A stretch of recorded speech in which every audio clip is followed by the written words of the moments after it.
ചോറിനും ചപ്പാത്തിക്കും ചേരുന്ന ഒരു അടിപൊളി വെണ്ടയ്ക്കാക്കറി ഉണ്ടാക്കാം. വളരെ എളുപ്പത്തിൽ ഉണ്ടാക്കിയെടുക്കാം. നല്ല കുറുകിയ ചാറോട് കൂടിയ ഈ കറിക്ക് നല്ല ടേസ്റ്റാണ്.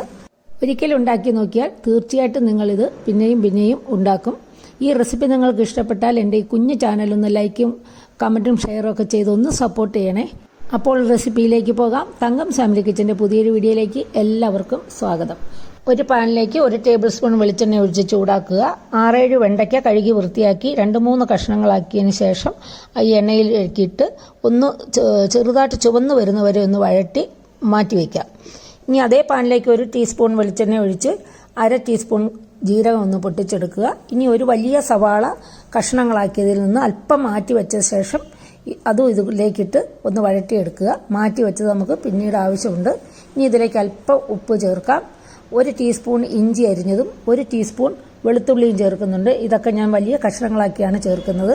അത് നമുക്ക് അരച്ചെടുക്കാനുള്ളതാണ്, അതുകൊണ്ടാണ് വലിയ കഷ്ണങ്ങളാക്കി ഇട്ടത്. ഈ സവാള ഇതെല്ലാം ഒന്ന് വഴണ്ട് ചെറുതായിട്ടൊന്ന് ചുവന്ന് വരുമ്പോഴേക്കും ഒരു വലിയ തക്കാളി ചെറിയ കഷ്ണങ്ങളാക്കിയത് കൂടി ചേർത്തൊന്ന് വഴറ്റിയെടുക്കുക. തക്കാളി ഒന്ന് വഴണ്ട് വരുമ്പോഴേക്കും അതിലേക്ക് സ്പെഷ്യൽ ഇൻഗ്രീഡിയൻ്റ് ആയ അണ്ടിപ്പരിപ്പാണ് ചേർക്കുന്നത്. ഇതൊരു 7 കശുവണ്ടി പരിപ്പ് വെള്ളത്തിലിട്ട് കുതിർത്തെടുത്തതാണ്. ഇതൊന്ന് ചൂടായി വരുമ്പോഴേക്കും നമുക്ക് മാറ്റിയിട്ട് അരച്ചെടുക്കാനുള്ളതാണ്. അതേ പാനിലേക്ക് 1/2 ടീസ്പൂൺ വെളിച്ചെണ്ണ ഒഴിച്ച് 2 പച്ചമുളകും നമ്മൾ മാറ്റി വെച്ചിരിക്കുന്ന സവാളയും കൂടെ ചേർത്തൊന്ന് വഴട്ടുക. അല്പം ഉപ്പും കൂടെ ചേർത്ത് വഴട്ടുക. അതൊന്ന് വഴണ്ട് വരുമ്പോഴേക്കും നമ്മൾ വറുത്ത് മാറ്റി വെച്ചിരിക്കുന്ന വെണ്ടയ്ക്ക കൂടി ചേർക്കുക. എല്ലാം നന്നായിട്ട് ഇളക്കി യോജിപ്പിച്ച ശേഷം ഇതിലേക്ക് 1 ടീസ്പൂൺ മുളക് പൊടി, 1 ടീസ്പൂൺ മല്ലിപ്പൊടി, 1/2 ടീസ്പൂൺ മഞ്ഞൾപ്പൊടി ഇതെല്ലാം ചേർത്തിട്ട് പച്ചമണം മാറുന്നവരെ ഒന്ന് വഴറ്റിയെടുക്കുക. അല്പം വെള്ളം ഒഴിച്ചിട്ട് ഒന്ന് ഇളക്കി യോജിപ്പിച്ച് ഒന്ന് വറ്റിച്ചെടുക്കുക.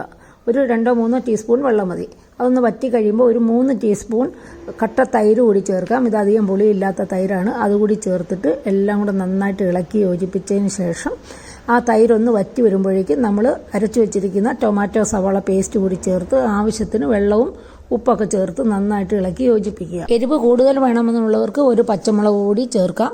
ഇതെല്ലാം നന്നായിട്ട് ഇനി തിളച്ച് വന്നിട്ടുണ്ട്. ഇനി ഇത് നമുക്ക് കുറച്ച് സമയം അടച്ചു വയ്ക്കാം. ചെറു തീയിൽ വേണം ഇനി ഒന്ന് കുറച്ച് സമയം അടച്ചു വെക്കേണ്ടത്. അതിൻ്റെ മുകളിലെ എണ്ണയൊക്കെ ഒന്ന് തെളിഞ്ഞു വരണം. അതാണ് കറക്റ്റ് പാകം. ഇനി നിങ്ങൾക്ക് താല്പര്യമുണ്ടെങ്കിൽ അതിൽ മല്ലിയിലയോ കറിവേപ്പിലയോ ഒക്കെ ചേർക്കാം. അപ്പോൾ ഒരു ടേസ്റ്റ് മല്ലിയിലയുടെയൊക്കെ ഒരു ടേസ്റ്റ് കൂടി വരും. അല്ലാതെ തന്നെ ഈ കറിക്ക് നല്ല ടേസ്റ്റാണ്. തീർച്ചയായിട്ടും ഒരു പ്രാവശ്യമെങ്കിലും നിങ്ങൾ ഈ കറി ഉണ്ടാക്കി നോക്കണം. ഇത് എത്രത്തോളം കുറുകിയ ചാറോട് കൂടിയാണെന്ന് നിങ്ങൾക്ക് കണ്ട് ഈ കോരി എടുക്കുമ്പോൾ മനസ്സിലാവുന്നില്ല. ഇത് ചോറിനും ചപ്പാത്തിക്കും പൂരിക്കും ഒക്കെ വളരെ വളരെ നല്ലൊരു ടേസ്റ്റാണ്. വളരെ എളുപ്പത്തിൽ ഉണ്ടാക്കാൻ പറ്റുന്ന സിമ്പിളായ ഈ വെണ്ടയ്ക്ക കറി നിങ്ങൾക്ക് എല്ലാവർക്കും ഇഷ്ടപ്പെട്ടെന്ന് കരുതുന്നു. മറ്റൊരു റെസിപ്പിയുമായി വരുന്നതുവരെ stay healthy and happy. Thank you.